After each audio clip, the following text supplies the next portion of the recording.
사도신경으로 신앙 고백하시고 새벽기도 드리겠습니다.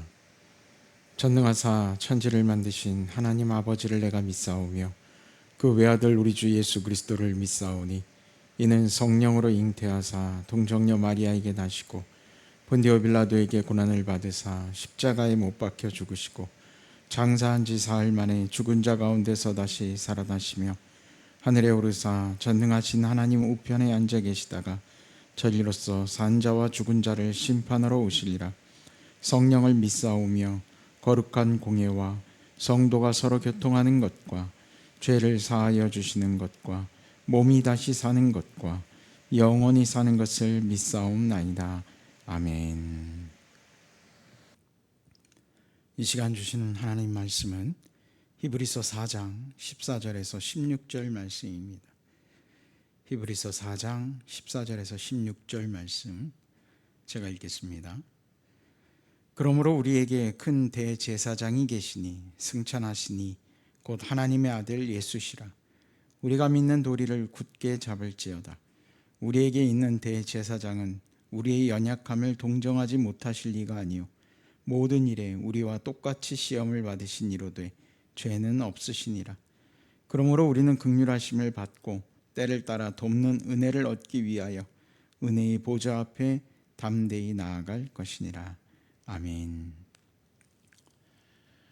우리가 어려운 일을 당할 때마다 주님 앞에 나와 기도합시다 라는 이야기를 합니다. 하나님께서 내 기도에 응답해 주시기를 바라는 마음을 가지고 주님 앞에 나아가자라고 하는 마음이죠. 그런데 선뜻 나아가지 못하는 믿음의 사람들을 볼 때가 있어요.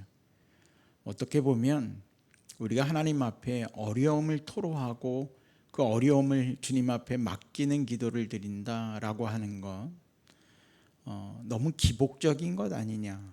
세상의 것을 주님 앞에 구하는 것이 뭔가 기복적이고 세속적이고 잘못된 것 아닌가라고 하는 생각을 가질 수 있거든요. 그러나 여러분, 우리가 오해하지 말아야 되는 게 하나 있어요. 뭐냐면 하나님 앞에 기도한다고 해서 내가 원하는 것이 다 이루어지느냐, 내가 원하는 대로 이루어지느냐, 여러분 그렇게 되지는 않죠. 영화 올마이티라고 하는 영화가 있어요. 그러니까 하나님의 능력이 나타나는 그런 코미디 영화인데요. 거기에 이제 브루스 올마이티라고 하는 영화에 보면 브루스라고 하는 사람이 이제 하나님의 능력을 잠깐 동안 자신이 갖게 됩니다. 근데 사람들이 계속 기도하는 소리가 들려요. 뭔가를 원하는 소리가. 그것을 하나하나 일일이 대답해 주기가 귀찮으니까 이 사람이 그걸 파일 정리를 해가지고 한 번에 예스 딱 눌러버립니다. 사람들이 원하는 대로 다 해주니까 좋지 라고 생각을 했거든요. 그런데 결과는 어떻게 되냐. 사회에 대혼란이 일어났어요. 사람들이 다 원하는 것을 들어주니까요. 막 여기저기서 폭동도 일어나고 난리가 났습니다. 하나님은 우리가 원한다고 해서 모든 걸 다 들어주시는 분이 아니라 하나님의 섭리 가운데 가능한 것과 가능치 않은 것들을 분별하십니다. 그리고 그 안에서 조화롭게 이루어져 갈 수 있도록 질서 있게 섭리를 이루시는 하나님이십니다. 그러니까 우리가 하나님 앞에 기도할 때는 중요한 건 내가 원하는 대로 되게 해 주십시오 라고 하는 것보다 우리는 하나님의 은혜를 구하는 자가 되어야 한다라고 하는 거예요. 오늘 말씀에도 나와 있는 것처럼 우리가 주님의 긍휼하심을 입어야 됩니다. 그것이 바로 은혜라고 하는 건데 우리가 원하는 대로 되어지지 않는다 할지라도 하나님은 다른 방식으로라도 우리를 긍휼히 여겨주시고 위로해 주십니다. 내가 원하는 방식이 아니라 할지라도요. 중요한 건 내가 하나님 앞에 긍휼하심을 구해야 된다는 거예요. 앞을 보지 못하는 이가 예수님 앞에 나와서 앞을 보기를 원합니다. 나병 환자가 나와서 내 병이 낫기를 원합니다. 그들은 그것이 전부인 줄 알았을 거예요. 그러나 예수님께서는 그들이 요구한 것도 들어주셨지만 그들의 믿음을 통하여 구원받는 길도 열어주셨습니다. 우리가 하나님 앞에 나아가 내 문제를 내려놓고 기도할 때 그것이 그 자체가 응답돼서 내가 원하는 대로 이루어질 수도 있지만 더 중요한 건 그걸 통하여 더 넓은 긍휼하심을 경험할 수 있도록 하나님이 우리를 불러주신다는 거예요. 때로는 우리가 원하는 대로 이루어지지 않을지라도 하나님은 그 안에서 우리에게 긍휼의 은혜를 허락하신다는 겁니다. 그래서 오늘 말씀에 보면 우리가 담대히 나아가야 된다라고 하는 표현이 나오는데요. 이게 담대히 나아간다는 이 담대함은 뭔가에 맞서서 싸워야지 담대하는 게 아니에요. 주저함 없이 주님 앞에 나아감, 그 담대함이 우리들 안에 있어야 된다는 거예요. 주저없다는 얘기는요, 다시 말하면 머릿속으로 계산하지 말아야 됩니다. 이 기도가 될까? 안 될까? 이런 것에 대해서 우리가 판단할 일이 아닙니다. 그 판단은 하나님께서 하시는 거예요.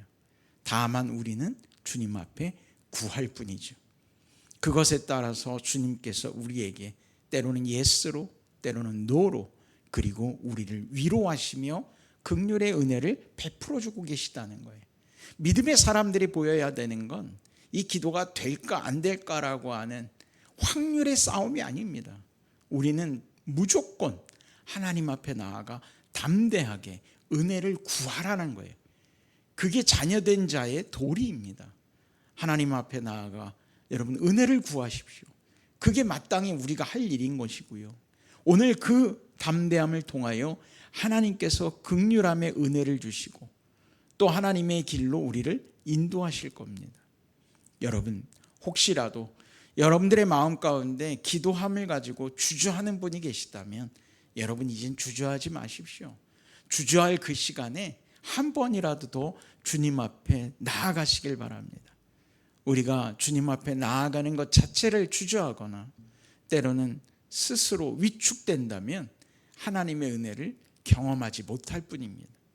사랑하는 성도 여러분, 하나님의 은혜는 언제든지 여러분에게 열려 있습니다. 지금도 이 시간에도 하나님의 은혜는 예비되어져 있고 여러분의 나아감을 기다리고 계시다라는 거예요. 사랑하는 성도 여러분, 여러분이 담대해질수록 하나님의 은혜는 여러분들을 향하게 될 것입니다. 오늘도 담대히 나아가 주의 은혜를 사모하고 또 그 은혜를 누리는 여러분들 되시기를 주의 이름으로 간절히 축원합니다. 기도하겠습니다. 하나님 아버지, 오늘도 저희들에게 은혜를 주시기를 기다리시는 주님 앞에 우리가 나아가오니 주여 우리의 기도 가운데 응답하여 주시고 하나님의 긍휼의 은혜가 우리에게 임하게 하여 주옵소서. 주님, 우리의 기도를 가지고 또 우리의 아픔과 또 우리의 고난과 핍박 속에 주님 앞에 담대히 나아가기를 원합니다. 주저하지 않게 하시고 주님 앞에 나아감이 주의 영광을 보게 하여 주시고 그 안에서 주님과 영원히 동행하는 믿음의 성도들 되게 하여 주옵소서. 예수님의 이름으로 기도드렸습니다. 아멘. 주님 가르쳐 주신 기도하겠습니다. 하늘에 계신 우리 아버지여, 이름이 거룩히 여김을 받으시오며 나라가 임하시오며 뜻이 하늘에서 이루어진 것 같이 땅에서도 이루어지이다. 오늘 우리에게 일용할 양식을 주시옵고 우리가 우리에게 죄 지은 자를 사하여 준 것 같이 우리 죄를 사하여 주시옵고 우리를 시험에 들게 하지 마시옵고 다만 악에서 구하시옵소서. 나라와 권세와 영광이 아버지께 영원히 있사옵나이다. 아멘.